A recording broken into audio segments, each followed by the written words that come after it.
دوستو، منگولوں کو کون نہیں جانتا؟ شاید ہی آج کوئی ایسا انسان اس دنیا میں موجود ہوگا کہ جو ہسٹری میں انٹرسٹ رکھتا ہوگا لیکن منگولوں کے بارے میں نہیں جانتا ہوگا۔ منگول قوم وہ ظالم قوم تھی کہ جو 12ویں صدی کے آخر میں اپنے ایک سردار جس کا نام چنگیز خان تھا، اس کی سپہ سالاری میں پوری دنیا جیتنے کے خواب لے کر نکلی تھی، اور شاید منگولوں کا یہ خواب پورا بھی ہوا۔ منگولوں نے 100 سال سے بھی کم وقت میں اس دور کی دنیا کی سب سے بڑی سلطنت قائم کر دی تھی۔ اتنا ہی نہیں، منگولوں کی وہ قائم کی ہوئی سلطنت اتنی بڑی تھی کہ آج تک اتنے سال گزرنے کے بعد بھی وہ منگول سلطنت دنیا کی دوسری سب سے بڑی سلطنت مانی جاتی ہے۔ دوستو، آپ اسکرین پر موجود اس میپ کو دیکھیے، یہ منگول ایمپائر کا میپ ہے۔ اس میں ہم صاف طور پر یہ دیکھ سکتے ہیں کہ وہ چنگیز خان کہ جو شروع میں تو صرف اس چائنا کو ہی فتح کرنے کا خواب دیکھا کرتا تھا، جو چائنا اس سے ہر چیز میں کئی گنا بڑا تھا، لیکن جب وہ اپنے سے کئی گنا بڑے اور طاقتور چائنا کو جیتنے میں کامیاب ہو گیا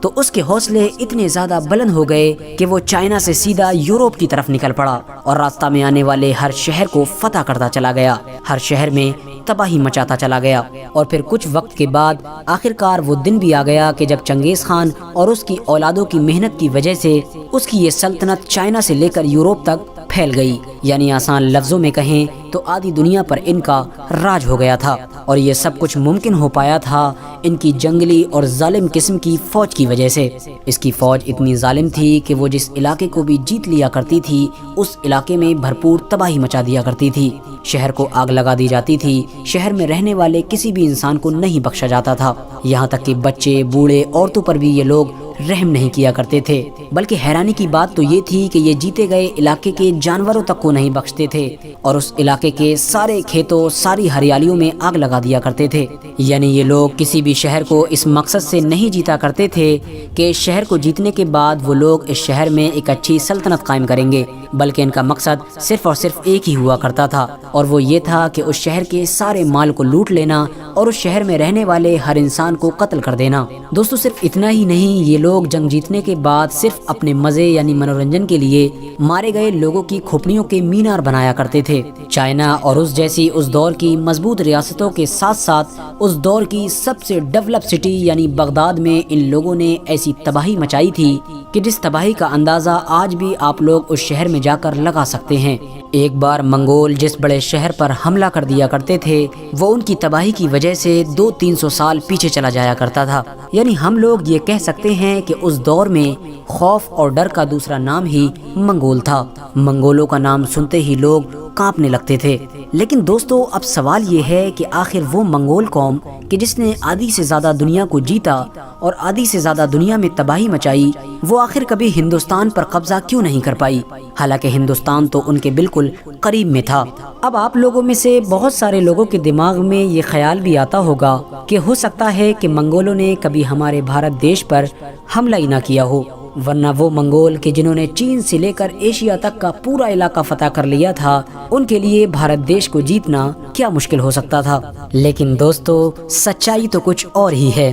دنیا کی بڑی سے بڑی طاقتور اور بڑی سے بڑی امیر سلطنتوں کو اپنے قدموں پر جھکانے والے یہ منگول بھلا اس دیش کو کیسے چھوڑ سکتے تھے کہ جو اس دور میں اتنا زیادہ امیر تھا کہ اس کی امیری کی وجہ سے اسے سونے کی چڑیا کہا جاتا تھا، اور یہ دیش تھا ہمارا پیارا دیش یعنی بھارت۔ دوستو، ہندوستان کی بھرپور ہریالی اور مزیدار مسالے اور اس کی امیری کے بارے میں تو منگول قوم نے بہت پہلے سے ہی سن رکھا تھا، اور شاید یہی وجہ تھی کہ جب منگول تھوڑے سے ہی طاقتور ہو پائے تھے تب ہی سے انہوں نے لگاتار ہندوستان پر حملہ کرنا شروع کر دیا تھا۔ لیکن شاید یہ ہم ہندوستانیوں کی خوش قسمتی ہی تھی کہ پوری دنیا کو اپنے قدموں میں جھکا دینے والے یہ منگول کبھی ہمارے بھارت دیش پر قبضہ نہیں کر پائے، بلکہ جب جب ان لوگوں نے ہندوستان پر حملہ کیا تب تب انہیں بہت خطرناک ہار کا سامنا کرنا پڑا، اور ہمارا بھارت دیش ہمیشہ ان جانور اور ظالم قسم کے لوگوں سے محفوظ رہا۔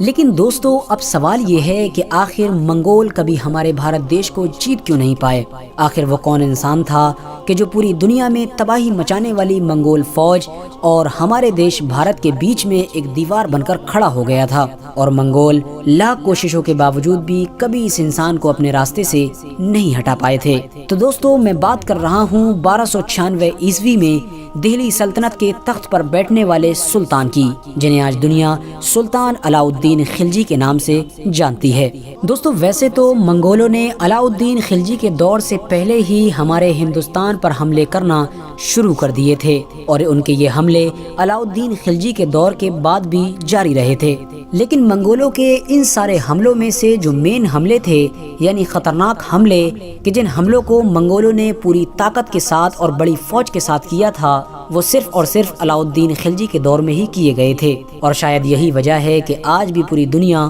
منگولوں سے بھارت کو بچانے کا کریڈٹ علاء الدین خلجی کو دیتی ہے۔ جس دور میں علاء الدین خلجی دلی کے تخت پر بیٹھے، یہ وہ دور تھا کہ جب منگول پوری دنیا میں سپر پاور بن کر ابھرے تھے۔ اس دور میں منگول اتنے خطرناک اور طاقتور بن چکے تھے کہ وہ اپنی فوجوں کے گھوڑوں کا منہ جس طرف موڑ دیا کرتے تھے، وہ سلطنت خود بخود ان کی سلطنت میں شامل ہو جایا کرتی تھی۔ بڑی سے بڑی ہوشیار فوجوں میں بھی یہ ہمت باقی نہیں رہ گئی تھی کہ وہ منگولوں کا کھلم کھلا مقابلہ کر سکیں۔ علاء الدین خلجی کو ابھی سلطان بنے ہوئے صحیح سے 1 سال بھی نہیں ہو پایا تھا کہ منگول جیسی دنیا کی خطرناک فوج نے ان کی سلطنت کے بارڈر پر بھی دستک دے دی، اور یہ وقت تھا سن 1297 کے لاسٹ کا اور 1298 کے شروع کا۔ منگولوں سے نپٹنے کے لیے سب سے پہلے تو علاء الدین خلجی نے دہلی میں رہنے والے ہر عام اور خاص انسان کو اپنے مضبوط قلعوں میں محفوظ کیا، اور اس کے بعد منگولوں کی ایک بڑی فوج کے مقابلے میں اولو خان اور ظفر خان کی سپہ سالاری میں اپنی ایک فوج بھیجی۔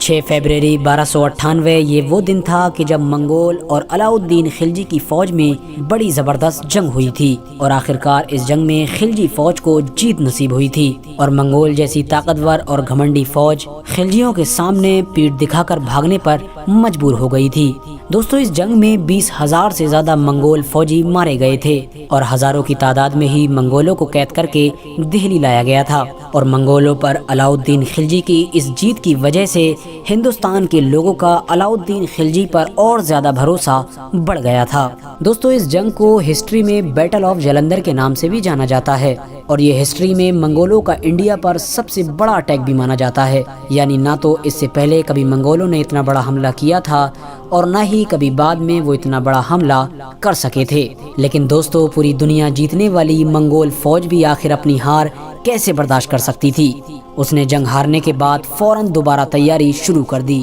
اور 1 سال سے پہلے ہی یعنی کچھ مہینوں کے اندر ہی 1298 کے لاسٹ میں ہی وہ اپنی ایک بڑی فوج لے کر پھر سے خلجیوں پر اٹیک کرنے کے لیے ہندوستان دوڑے چلے آئے۔ اس بار بھی علاء الدین خلجی نے اپنے سب سے ہوشیار اور پسندیدہ سپہ سالار یعنی ظفر خان کو ایک فوج لے کر منگولوں کے مقابلے کے لیے بھیجا، اور ظفر خان نے اس بار بھی علاء الدین خلجی کے بھروسے کو قائم رکھا۔ ظفر خان نے اس جنگ میں نہ صرف منگولوں کو بھاگنے پر مجبور کیا، بلکہ منگول فوج کے ہزاروں فوجی مارے گئے، اور ہزاروں پچھلی بار کی طرح ہی قید بھی کیے گئے۔ لیکن شاید گھمنڈی اور طاقتور منگول فوج نے بھی یہ سوچ رکھا تھا کہ وہ ہندوستان کو جیتے بغیر چین سے نہیں بیٹھے گی، اور شاید یہی وجہ تھی کہ وہ دوسری جنگ ہارنے کے بعد بھی صرف کچھ ہی مہینے کے اندر یعنی 1 سال سے بھی پہلے تیسرا اٹیک کرنے کے لیے ہندوستان میں گھستے چلے آئے۔ لیکن اس بار علاء الدین خلجی کے لیے حالات شاید اتنے اچھے نہیں تھے، کیونکہ علاء الدین خلجی کی فوج اس کی سلطنت میں الگ الگ حصوں میں بٹی ہوئی تھی،